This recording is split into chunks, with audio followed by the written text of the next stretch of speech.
안녕하세요. CR 국어의 유선혜 원장입니다. 예비 중1이 되었죠. 저희 아이들이. 음, 그 전까지 책도 많이 읽고 또 엄마 아빠랑 이야기도 많이 나누고 그랬던 친구들이 이제 중1이 되어서 본격적인 대입을 준비하는 시작점에 서 있는 것 같아요. 이 아이들 책만 읽고 있었는데 앞으로 국어 공부를 어떻게 해야 할지, 그리고 책 읽기 수업을 어떻게 대입의 과목까지 연결해서 가지고 갈 수 있을지, 이런저런 고민들이 굉장히 깊으실 것 같습니다. 그것과 관련해서 CR 학당에서는 어떤 수업이 이루어지고 어떻게 중1 스타트를 고3 파이널까지 연결할 수 있는지를 여러분들에게 좀 간략하게 설명을 드리려고 이 영상을 찍기 시작했습니다. 네, 구체적인 설명을 드리기에 앞서서 저희를 좀 소개를 해드릴게요.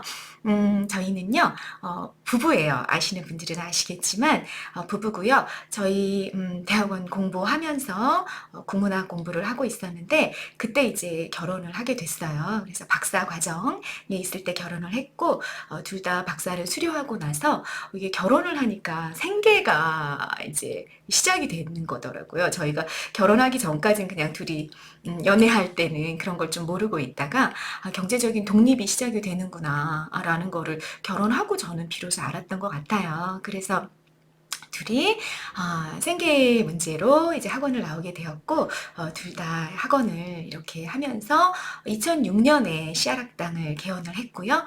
그 전에는 저희 이제 학교 다닐 때 교수님들이 일산 지역에 굉장히 많이 사셨어요. 그래서 이렇게 왔다 갔다 하다가 여기에 뿌리를 내리게 됐어요. 그래서 일산에서 수업을 한 거는 한 25년 정도 되는 것 같고요.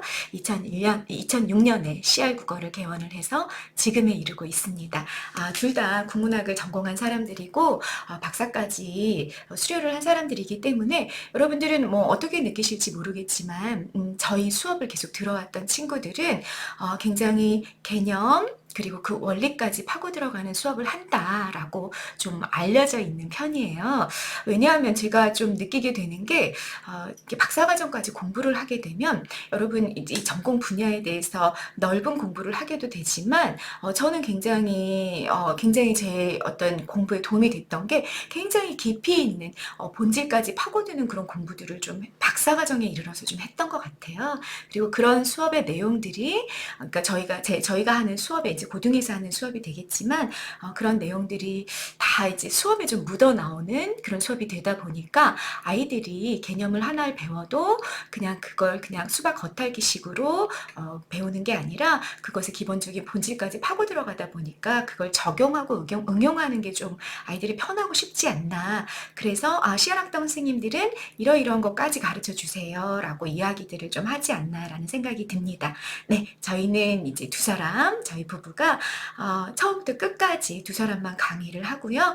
그렇기 때문에 뭐 교사가 바뀐다든가 이런 염려는 또 하지 않으셔도 되는 그런 장점이 있는 학원이라고 보시면 될 것 같습니다. 네, 그 다음 보실게요. 네. 처음에는 처음에 저희 학원에 중등이 시작된 거는 고3 부모님들이 자기 아이들을 데리고 오셔가지고 시작이 됐어요. 그래서 그때는 사실은 중등에 어떤 개념들이 있는지도 모르고 저희는 계속 고등만 수업을 해왔었기 때문에 좀 난감했었는데 그 어머님 요구가 수능 수업을 좀 처음부터 해달라. 기본부터 좀 찬찬히 수능을 배우고 싶다. 자기 딸을 교육을 하다 보니까 자기 아들은 중학교 때부터 고등 공부를 좀 해야 될 것 같다 이런 얘기를 하시면서 이제 팀을 데리고 오셨었거든요. 그래서 그 아이들 수업을 하다 보니까 중등에 사실은 고등에 필요한 기본 개념들이 다 들어가 있더라고요. 그래서 그 기본 개념 수업을 해주고 그러고 있다 보니까 저희 딸이 중학교 1학년이 됐어요. 근데 그 아이를 수업을 하려고 생각을 하다 보니까 얘네들은 책을 읽어왔었는데 저희 딸이 정말 너무너무 책을 많이 읽고 참 초등학교 때부터 글을 굉장히 잘 쓰는 아이였었는데 이 책을 정말 이렇게 아주 빠르게 읽는데 그냥 읽고 지나가고 막 이렇게 하는 거예요. 그래서 이렇게 하면 안 되겠다. 이 아이들 를 모아서 중학교 1학년이 시작이 될 때 정말 책을 한 권을 읽어도 그 한 권 속에서 아주 깊게 들어가서 그 안에서 생각을 충분히 하고 그 생각을 확장하고 다른 친구들의 생각도 들어보면서 내 생각을 수정하고 이런 것들을 좀 중학교 때 할 필요가 있겠다라는 생각을 좀 했어요. 그래서 저희 딸이 중1이 되었을 때 아이들 팀을 모아가지고 이 아이들은 논술 수업과 국어 개념 수업을 병행하는 그런 커리큘럼을 짰습니다. 그 아이들이 이제 지금 현재 고3이 되어 있어요. 그러니까 몇 년인가요? 벌써 이제 6년 정도 전에 저희 딸 아이들을 중심으로 해서 저희 중1 커리큘럼이 만들어졌다라고 생각하시면 되겠습니다. 그런데 저희는 저도 그렇고 남편도 그렇고 어떤 생각을 했냐면 일주일에 한 권씩 정말 두께가 엄청난 책들을 그냥 정말 제가 읽어도 어려운 책들을 그냥 쭉쭉쭉쭉 넘어가고 워크시트가 이미 만들어져 있는 거, 만들어져 있는 워크시트에 답을 채우고 그리고 막 요약을 해가지고 그걸 그냥 읽고 뭐 이런 수업은 원하지 않았어요. 그런 속에서 저희들이 목표로 하고 있는 생각을 확장하고 그 생각을 글로 표현하고 말로 표현하고 그리고 다른 친구들의 이야기를 들어서 내 생각을 수정하고 그리고 보완하고 이런 과정들이 깊이 있게 진행되기를 원했기 때문에 일주일에 한 권씩 책이 진행되는 거를 좀 바라지 않았던 거죠. 그래서 어느 순간부터는 저희가 어떻게 했냐면 책을 한 권을 읽고 그 책을 뭐 2주가 되고 3주가 되고 아이들이 정말 생각할 거리가 나올 때까지 그리고 이 이야기들을 충분히 나눠질 수 있을 때까지 저희들이 책을 좀 길게 가져갔습니다. 길게 가져가고 그리고 그 책을 예를 들어 논어를 했다 그러면 이 논어에서 그냥 끝나는 게 아니라 논어는 뭐 예를 들어 막 3개월의 과정이 있다 그러면 논어의 챕터별로 주간을 나눠가지고 수업을 하면서 그 안에서 중국의 역사도 배우고 공자라는 인물에 대해서도 배우고 공자의 또 사상을 계승한 제자들에 대해서도 배우고 그리고 공자에 대한 중국의 어떤 유명한 비평가의 책도 저희가 구해가지고 읽고 공자를 어떻게 평가해야 될지 대해서도 이야기 나누고 또 우리나라의 공자를 연구하는 정말로 유명한 학자들의 책도 가지고 와서 그 중에 한 챕터라도 골라가지고 읽고 그래서 그러니까 논어 책 한 권으로 끝나는 게 아니라 논어를 통해 역사도 배우고 또 사상도 배우고 또 지금의 평자들의 서로 다른 해석들도 배우고 이렇게 좀 확장하는 읽기, 깊이 있는 읽기를 저희가 목표로 삼기 시작을 했고 그렇게 커리큘럼이 짜여졌어요. 그리고 아이들이 그 과정을 깊게 그 아이들이 처음엔 저희가 이제 워크시트를 만들기도 했다가 나중에는 워크시트도 이제 중3 정도 가면 아이들이 스스로 만들게 했어요. 문제가 수업 시간에 책을 읽고 어떠한 문제가 있다라는 어떠한 이야기들을 좀 나누고 싶다라는 이야기를 아이들이 하면 그걸 가지고 아이들이 구글링을 하는 거죠. 구글링을 해서 사실은 이제 그 전까지는 어떤 생각을 가지고 있었냐면 핸드폰을 가지고 아이들이 정말 너무 그 말초신경을 자극하는 어떤 게임 이런 것들 위주로 하게 되잖아요. 그런데 우리가 사실은 이제 우리의 아이들은 포노사피엔스라고 이야기하잖아요. 정말로 이 핸드폰이 그냥 태어날 때부터 주어져 있는 환경에서 이 아이들이 이걸로 놀고 대화를 나누고 그리고 결국은 이걸 가지고 공부하고 자신들의 창의적인 생각들을 펼쳐가고 뭐 그걸로 사업 아이템이 만들어지기도 하고 이런 세대를 우리가 포노사피엔스라고 이야기하는데요. 이 아이들이 그냥 이걸 정말 이 핸드폰을 가지고 가볍게 노는 것에 그치지 않고 이걸 통해서 정말로 깊이 있는 지식을 얻고 정보를 얻을 수 있는 아주 중요한 매체가 되기도 한다는 걸 아이들에게도 좀 알려주고 싶었어요. 그래서 저희는 수업 시간에 어느 순간부터는 핸드폰을 활용을 하기 시작을 했죠. 자, 그래서 다시 한번 말씀을 드린다면 아이들이 저는 이 책을 가지고 이런 얘기를 나눠보고 싶어요 하면 이걸 아이들이 이제 뭐 8명의 아이들이 있다면 그 아이들이 그래 우리 이거 한번 해보자 그리고 구글링을 시작을 하는 거죠. 팀을 짜가지고 그래서 자신들이 이렇게 찾아냈던 그런 정보들을 다 조합해서 자기들의 의견들을 만들어내는 거예요. 그리고 그 의견들을 발표하고 같이 이야기를 나누고 찬반 토론이 되기도 하고 그러면서 하나의 생각들이 좀 좀 모아져 가는 그런 수업들을 좀 진행을 하게 됐습니다. 그리고 나서 이제 글을 쓰게 되는 거죠. 그래서 글을 쓴 사례를 제가 하나를 가지고 왔어요. 중학교 1학년 때 쓴 글이에요, 여러분. 남학생이 쓴 글이었고요. 거짓말은 언제나 나쁜가라는 철학적인 주제를 가지고 이야기를 하기 시작을 했죠. 네. 중1이 쓴 글이었고요. 자, 이 친구가 제가 다음 글은 이 친구가 다음엔 어떤 글을 썼는지를 보여드리려고 가지고 왔어요. 작품 글의 제목이 보이시는지 모르겠어요. 진정한 교육이란 무엇인가라는 제목으로 중3 때 동일한 친구가 2년 뒤에 쓴 글이죠, 여러분. 진정한 교육이란 무엇인가? 우리나라 교육제도, 우리나라 교육의 문제점, 그리고 본인이 생각하는 진짜 교육이 뭔지에 대해서 고민하고 우리가 굉장히 오랫동안 이야기 나눴던 걸 가지고 글을 썼어요. 그러면 여러분, 제가 여기에 가지고 오려니까 네, 이게 칸이 부족하더라고요. 그래서 이렇게 나눴는데 보이십니까? 네, 중1 때 이제 글자 폰트도 좀 크고 이렇게 썼던 친구가 중3 2년 뒤에 네, 글밥이 이렇게 늘어나는 거예요. 뭐 이 친구는 이제 남학생이라 사실은 이 글은 뭐 그렇게 길지 않은 글이에요. 중3 정도 됐을 때 이게 조금 다르긴 하더라고요. 여학생들 같은 경우는 정말로 한 두 페이지, 세 페이지가 되는 글을 쓰기 시작을 했죠.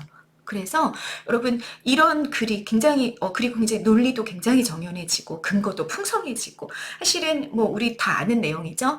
인풋이 충분해야 아웃풋이 온전해질 수 있다라는 얘기 우리 다 알고 있잖아요. 충분히 얘기 나누기 때문에 글을 쓰는 것도 논리적인 글쓰기도 점점 더 길어질 수밖에 없었고 또 늘어날 수밖에 없었다라는 생각이 좀 들어요. 네, 그렇게 이런 글을 썼던 친구들이 고등학교에 가서 수행평가가 여러분 대부분 글인 거 알고 계시죠? 네, 수행평가를 할 때 어땠을까요? 뭐 제가 어머님들께 얘기를 들으면 선생님 저희 아이는 학교 가서 수행평가 그냥 날아다녀요 이렇게 표현을 하더라고요. 어머님들이. 그러니까 정말 글을 쓰는 거에 전혀 부담을 갖지 않고 아주 글을 잘 쓰는 친구들로 성장을 해 있어요. 그래서 정말로 기분이 너무너무 좋은 네, 그런 아이들입니다. 네. 네, 그 다음 이렇게 이제 논술 수업이 이루어진다. 짤막하게 제가 설명을 드렸고요. 그 다음은 국어 개념 수업이에요. 논술 수업만 하면 저도 너무 좋을 것 같은데 사실은 아까 말씀드렸던 것처럼 국어 개념들이 중학교에 배우는 것들이 대입까지 연결이 되고 또 고등의 내신 또 수능 모두 다 그 첫 스타트가 중학교에 있다고 보시면 되겠습니다. 그래서 개념 수업을 반드시 하게 되는데요. 그러니까 논술 수업이 뭐 한 3개월 정도 진행이 됐다 그러면 개념 수업 또 한 3개월 정도 하고 그 다음 또 논술 수업 진행하다가 개념 수업으로 가고 중1은 이렇게 수업이 진행이 된다라고 보시면 돼요. 중2부터는 본격적인 내신 시험이 시작이 되기 때문에 본인이 배웠던 개념이 각각의 교과서에서 어떻게 연장이 되고 확장이 되고 심화가 되는지 내신 대비를 통해서 여러분 아이 자녀들이 구체적인 공부를 좀 하게 될 겁니다. 그래서 내신 대비는 출판사별로 나눠서 진행이 되게 될 거고요. 자, 먼저 중학교 1학년 때 개념 수업이 어떻게 진행이 되는지 선생님 제가 좀 알려드리도록 할게요. 일단 먼저 제가 사례를 역설법이라는 사례를 가지고 왔어요. 역설법은 시의 굉장히 중요한 표현법 중에 하나거든요. 역설법을 사전을 찾아보면 아니면 또 이렇게 자습서 같은 경우를 보면 이렇게 개념이 정리가 돼 있어요. 표면적으로는 모순되거나 부조리한 것 같지만 그 표면적인 진술 너머에서 진실을 드러내는 수사법이다. 이렇게 정리가 되어 있어요. 여러분 중1 아이들이 이 설명을 들으면 이해가 되실 것 같으세요? 근데 보통의 이제 경우에는 그냥 이 개념을 읽어주고 자 이게 역설법이야 이렇게 설명하는 경우들이 굉장히 많은 것 같아요. 그런데 사실은 이 역설법은 요거를 조금 더 원리까지 본질까지 파고 들어가면 훨씬 더 이해가 쉬워질 수 있는 개념이거든요. 아주 철학적인 개념인데요. 자, 이 역설을 제가 설명을 할 때 이런 식의 설명을 하게 됩니다. 자, 잠시만요. 네, 역설은요. 영어로 얘기하면 패러독스예요. 패러독스를 우리가 우리말로 역설법이라고 번역을 했는데 패라는 무엇을 벗어나다 이런 뜻이고요. 독스는 독사라고도 하죠. 여러분 이거는 상식이란 뜻이에요. 그래서 역설이다 그러면 상식을 벗어나다라는 뜻이에요. 상식을 벗어나는데, 자, 제가 아이들한테 질문해요. 여러분, 상식의 범주가 더 클까요? 아니면 진리나 진실의 범위가 훨씬 더 클까? 이렇게 물어봐요. 그럼 아이들이 뭐 상식이 더 커요, 뭐 진리가 더 커요. 그럼 왜 그렇지? 뭐 이런 얘기들을 서로 나누는 거예요. 왜 그렇게 생각하니? 이런 얘기들을 나누고, 제가 어떤 이야기까지 유도해 가냐면, 얘들아, 그런데 상식의 범위가 요 정도. 이게 상식의 범위라면, 우리가 알아야 되는 진실의 범위는 그거보다 훨씬 더 크다라고 얘기할 수 있어. 왜냐하면 상식이라는 건 우리가 오감으로, 감각으로 뭐 눈에 보인다든지 만져진다든지 아니면 소리가 들렸다든지 코로 냄새를 맡았다든지 이렇게 해서 만들어지는 게 우리의 상식의 범주거든. 그런데 진리나 진실은 우리의 이렇게 오감으로 느껴지는 거, 우리의 뭐 시각이라든지 뭐 청각이라든지 이런 걸로 느껴지는 거로는 전혀 그 범위를 훨씬 더 뛰어넘는 그게 진리나 진실의 범주야. 선생님이 베르나르 베르베르 책 한 권을 봤었는데 거기서 어떤 되게 흥미로운 걸 봤냐면 우리가 있잖아. 소리가 아주 작을 때 들려 안 들려? 개미들이 막 서로 대화를 나눠. 들리니 안 들리니? 우리 안 들리잖아. 근데 그건 되게 당연한 것 같잖아. 그런데 우주에서 막 행성과 행성이 막 돌과 운석과 운석들이 막 부딪히는 그럴 때 막 진짜 어마어마하게 큰 소리가 들리는데 그 소리를 인간들이 들을 수 있을까 없을까? 아주 큰 소리도 인간들은 못 듣는데 인간이 귀로 듣는 건 몇 헤르츠부터 몇 헤르츠까지래. 그래서 그 이하의 소리도 못 듣고 그 이상의 소리도 못 듣는 거지. 그런데 그러니까 인간의 그런 이렇게 좀 이렇게 제한된 그런 감각으로 우리가 알게 되는 것들을 우리가 뭐라 그러냐면 상식이라고 얘기한단 말이야.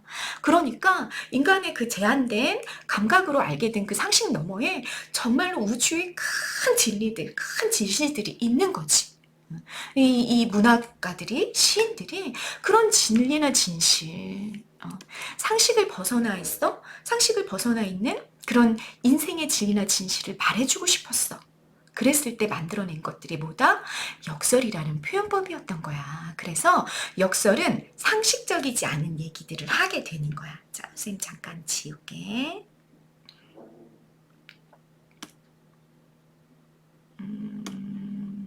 네, 이렇게 지우고 그래서 상식적이지 않은 모순되거나 부조리한 것 얘기를 하는데 이렇게 얘기할 때 할 수 있는 첫 번째 방식이 상식적으로 결합하지 않는 두 단어를 결합하거나 불가능한 상황을 이야기하는 방식이야. 뭐 이런 식으로 역설법을 설명하고 구체적으로 들어가서 그래서 어떻게 역설법이 만들어지는지 라는 얘기들을 제가 다 하게 돼요. 그래서 역설법이라는 표현법 하나를 설명하는데도 거의 20분, 30분이 걸리거든요. 근데 이렇게까지 설명을 하고 그리고 아이들이 실제로 만들어 보게 시키기도 하고 그리고 제가 사례를 주고 찾아보기도 하고 이런 일들을 계속 하는 거예요. 중학교 때 1학년이 돼서. 그러면 아이들이 어머님들 역설법을 까먹을까요? 까먹지 않아요. 이게 무슨 표현법인지 알았고 그리고 제가 이 수업을 한 번 하고 넘어가는 게 아니라 중학교 2학년, 3학년 때 계속해서 반복하게 돼요. 그렇게 되면 아이들이 이 개념에 대해서는 절대 까먹지 않고 사실은 대입 들어갈 때까지 계속 사용하게 되는 거죠. 네, 그렇게 개념 수업을 하고 나서 그 다음에 마무리로 하는 것들이 이런 테스트 수업입니다. 저희는 CR학당에서는 이 테스트를 굉장히 중요하게 여겨요. 사실은 이 테스트가 정말 졸업한 아이들도 와가지고 이 테스트 덕분에 너무너무 큰 도움을 받았어요 라는 얘기를 하는 게 이거거든요. 저희들이 직접 다 만들어요. 주관식 테스트 용지를 만들어서 아이들이 제가 이렇게 굵은 글씨로 쳐놓은 거 궁서체로 써 있는 거 보이시나요? 이런 것들은 다 빈칸으로 나가게 됩니다. 그래서 뭐 수미상관을 배웠다 그러면 수미상관의 개념이 뭔지도 설명하고 그 효과가 무엇인지까지도 설명하는 걸 아이들이 할 수 있어야 돼요.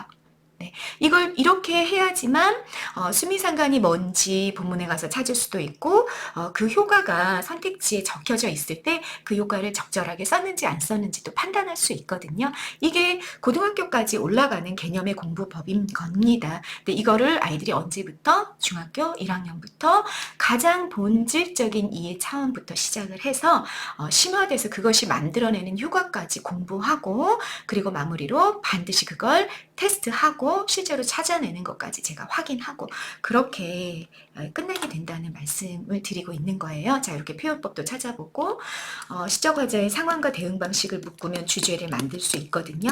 그래서 주제를 만드는 것까지 자습서를 보고 암기하는 게 아니라 스스로 찾는 방법까지 익히게 하는 거. 그게 CR학당에서 추구하는 목적이고 그것이 결국은 고등 공부, 대입까지 연결되는 공부라고 보시면 되겠습니다. 자, 이렇게 공부했던 친구들이 지금 현재 고3이 되어 있고요. 저희 아이들을 저희가 보면서 이렇게 중학교 공부했던 것이 고등학교 때 어떤 효과가 있는지를 확인하고 있는 중이에요. 논술 수업은 글쓰기 수업 그리고 발표 수업을 통해서 아이들의 수행에 굉장히 큰 도움이 되고 있다는 걸 저희들이 실제로 목격하고 있고요. 그리고 이렇게 개념을 정리했던 친구들이 결국은 국어 공부 또 수능 공부에서 국어 영역에서만큼은 1등급, 2등급 잘 안 나오는 친구들 같은 경우 2등급도 있어요. 근데 주로 1등급 그리고 전교 1등 하는 친구들도 있고요.